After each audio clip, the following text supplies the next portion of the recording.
ආයිබෝවන් හැම දෙනාටම Aswesuma news YouTube නාලිකාවට ඔබ සියලු දෙනාම සාදරයෙන් පිළිගන්නවා.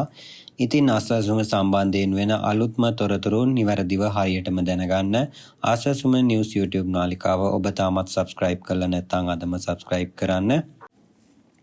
අස්වැසුම සුබ සාධක ප්‍රතිලාභ ගෙවීම පළවෙනි අදියරේදී ප්‍රතිලාභියෙක් විදියට ඔබ තේරිලා එහෙත් මේ වෙනකම් බැංකුව ගිණුමක් විවෘත කරලා නැත්නම් ඔබගේ අස්වැසුම ගිණුමේ පෙන්වන්නේ ඕපන් account කියලා.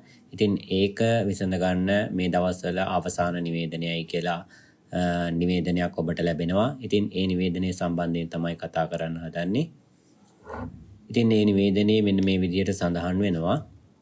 අවසාන නිවේදනයයි. ආස්වැසුම සුබ සාධක ප්‍රතිලාභ ගෙවීම සඳහා බැංකු ගිණුමක් විවෘත කිරීම. ඔබ අස්වැසුම සුබ සාධක ප්‍රතිලාභ ලැබීමට සුදුසුකම් ලබා ඇති බැවින් ඔබට හිමි ප්‍රතිලාභ මුදල් ගිණුම්ගත කිරීම සඳහා ඔබ විසින් බැංකු ගිණුමක් විවෘත කර එම ගිණුම් විස්තර මෙම ප්‍රාදේශීය ලේකම් කාර්යාලය වෙත ලබා දිය යුතුය. මෙතෙක් ඔබ බැංකු ගිණුම විවෘත කර නොමැති බව අපගේ තොරතුරු පද්ධතිය අනුව නිරීක්ෂණය වේ.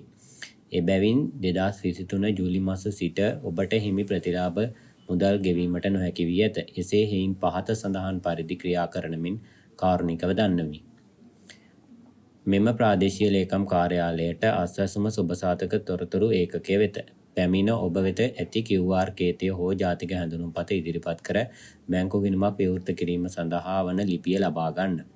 ළඟම පිහිටි ලංකා බැංකුව හෝ මහජන බැංකුව හෝ ජාතික ඉතිරි කිරීමේ බැංකුව හෝ ප්‍රාදේශීය සංවර්ධන බැංකුව වෙත ගොස් ඉතිරි කිරීමේ ගිණුමක් විවෘත කරවා ගන්න.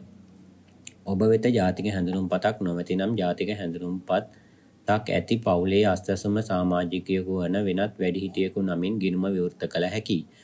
පවුලේ සියලුම දෙනා ශාරීරික හෝ මානසික අපහසුතාවෙන් පෙළෙන සහ වැඩිහිටි නොවන අයගේ සමන්විත වේ නම් මා වෙතින් ඉල්ලීමක් කර ඔබ වෙනුවෙන් නියෝජිතයෙකු නමින් ගිණුමක් විවෘත කරවා ගත හැකියි.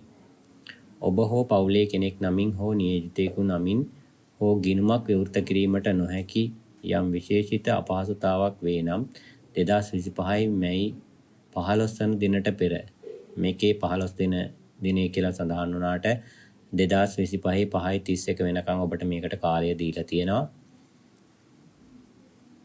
පෙර මා වෙත දන්වා එය විසඳා ගත යුතු බව කාරණිකව සලකන්න. විවෘත කරන ලද බැංකු ගිණුමේ විස්තර පාස්පෝර්ත රැගෙන ගොස් මෙම ප්‍රාදේශීය ලේකම් කාර්යාලයට බාර දෙන්න. ඔබ මෙම ප්‍රතිලාභ ලබා ගැනීමට අපේක්ෂා නොකරන්නේ නම් මෙම ප්‍රාදේශීය ලේකම් කාර්යාලය වෙත ලිඛිතව ඒ බැව් 2025 දිනට පෙර දන්වන්න. ඔබ විසින් 2025 5:31 දිනට පෙර ඉහත කාර්යයන් සිදු නොකළහොත් ඔබට මෙම ප්‍රතිලාභ අවශ්‍ය නොවනසේ සලකා ඉදිරි පියවර ගැනීම සඳහා සුබ සාධක ප්‍රතිලාභ මණ්ඩලය වෙත යොමු කරන බව දන්වා සිටිමි.